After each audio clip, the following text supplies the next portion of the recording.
எரேமியா தீர்க்கதரிசியின் புத்தகம் 18ஆம் அதிகாரம் வசனங்கள் 1 முதல் 11 வசனங்கள் நாம் மாறி மாறி வாசிப்போம்.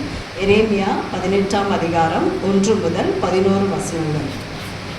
கர்த்தரால் எரேமியாவுக்கு உண்டான வசனம், நீ எழுந்து குயவன் வீட்டுக்கு போ, அங்கே என் வார்த்தைகளை உனக்கு தெரிவிப்பேன் என்றார்.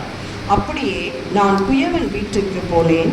இதோ அவன் திரியினாலே வளைந்து கொண்டிருந்தான். குயவன் வளைந்து கொண்டிருந்த மண்பாண்டம் அவன் எதிரிலே போயிற்று. அப்பொழுது அதை திருத்தமும் செய்யும்படிக்கு தன் பார்வைக்கு சரியானபடி குயவன் வேறே பாண்டமாக படைத்தார்.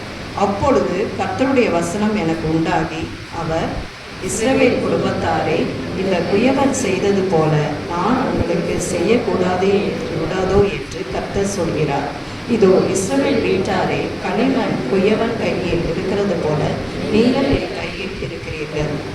பிடுங்குவேன், இடிப்பேன், அழிப்பேன் என்று நான் ஒரு ஜாதிக்கு விரோதமாகவும் ஒரு ராஜ்யத்துக்கு விரோதமாகவும் சொன்ன மாத்திரத்தில் நான் விரோதமாய் பேசின அந்த ஜாதியார் தங்கள் தீங்கை விட்டு திரும்பினால், நானும் அவளுக்கு செய்ய நினைத்த தீங்கை செய்யாதபடிக்கு மனம் மாறுவேன்.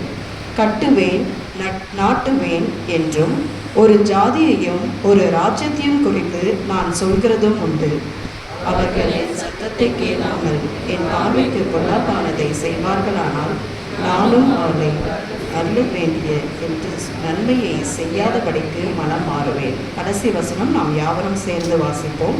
இப்பொழுதும் நீ யூதாவின் மனுஷரையும் எருசலேமின் குடிகளையும் நோக்கி, இதோ நான் உங்களுக்கு விரோதமாக ஒரு தீங்கை உருப்படுத்தி உங்களுக்கு விரோதமாக ஒரு காரியத்தை யோசிக்கிறேன். ஆகையால் உங்களில் ஒவ்வொருவரும் தன் பொல்லாத வழியை விட்டு திரும்பி உங்கள் வழிகளையும் உங்கள் கிரியைகளையும் சீர்படுத்துங்கள் என்று கர்த்தர் உரைக்கிறார் என்று சொல். வாசிக்கப்பட வேண்டிய வேத பகுதியானது வாசிக்க முடியாது.